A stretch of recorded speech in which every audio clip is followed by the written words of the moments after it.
Hey guys, it's your good friend Frankie here for blog number 18. Now, about a half hour ago, I think maybe 20 minutes ago actually, I did blog 17. So I'm here now just to do something and go more in depth about why I can't find a job and what has happened to me.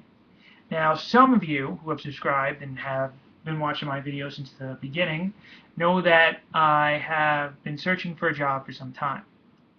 And it's very hard for me, not because I don't have an education, but because it seems that I'm too highly educated for some positions that are very below me just to work within any position. I have a Master of Science degree in Sports Administration. I have a Bachelor of Arts in Communications in Film and Broadcasting. Finding your very local job, like I applied to the restaurant by me to just be a waiter, I got looked at and my resume was put to the side. Nobody really wants to hire someone so educated, it seems. What do I mean by educated? Well, my resume doesn't just read, I worked this position, I worked that position for so, so, and so. My resume reads that I interned for Madison Square Garden and MSG Media, just to show you that I'm not lying, my ID badge, Madison Square Garden, security clearance badge, from September of 2011 to January of 2012, and after interning with them, I interned with the Brooklyn Cyclones, the New York Mets Single A short season farm team, from April of 2012 to September of 2012. And basically, when people see this, they're like, why the fuck are you applying here? And I get this normally, like I really do. I get looks like I applied to a job in the New York City court system, and when I went for the interview, the lady told me, Frank, you're too educated. You got, like, I'm not saying to you that you don't have what it takes to do the job, but why do you want to work for like $13 an hour when you could be making like 60, 75, 80,000 a year? And I go, I need to work. I need to get a job. I need to get cash in this pocket so I can afford a wedding.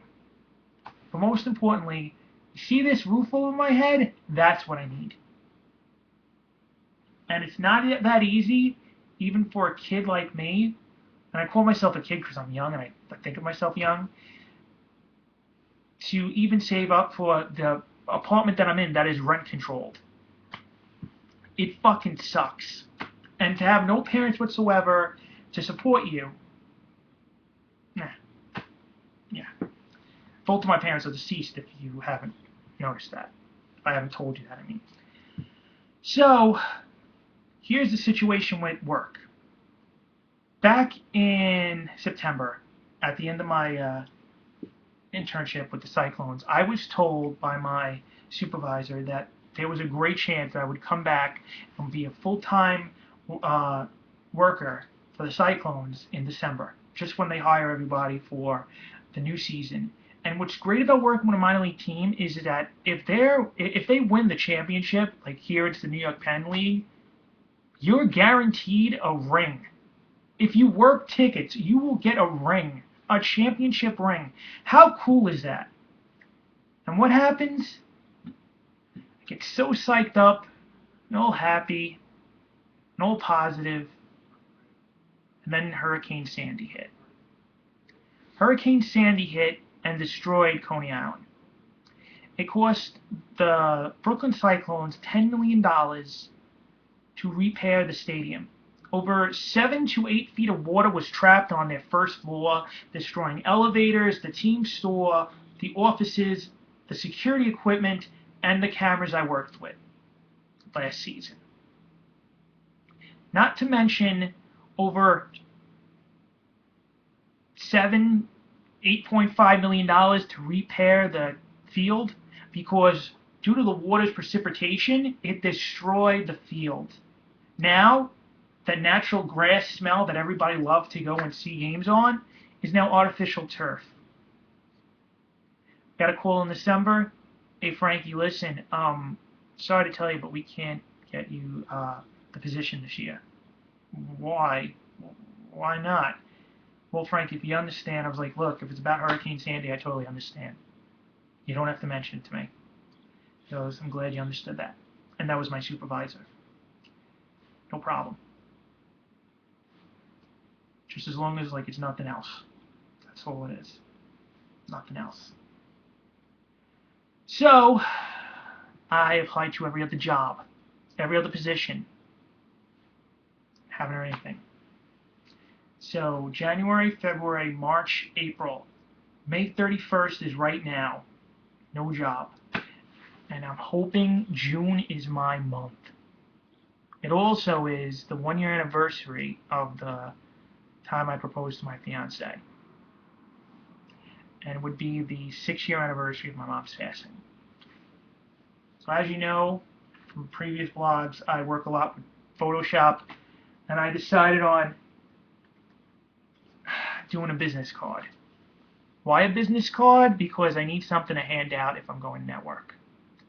And I'm hoping that with this network meeting that I do have with this woman from the Nets, she sees me as very unique and very approachable regarding a job. Hopefully it turns out to one. So I had this idea of an iPad. Why an iPad? Well, when you go for a networking meeting and you meet somebody for the first time, I heard that it's very great to impress someone. And what's a great way to impress someone? Get their attention on how unique you are.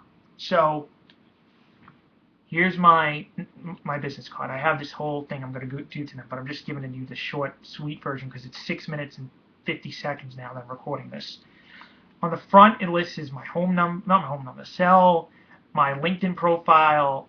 It even has the TARDIS from Doctor Who that says, I think outside the box. On the back, even has a little mini camera, how about that I designed. All right, and it's got a QR code. QR codes, when scanned, brings you to a website or some important document that you want someone to see. If you scan it, you have my resume. This came to me. Put your QR code on the back so if anybody doesn't have your resume, they scan it and they can view your resume online. This way I don't have to ever hear anyone say to me, I never got your resume. Hopefully this works. Hopefully June's my month. This is your good friend Frankie saying later.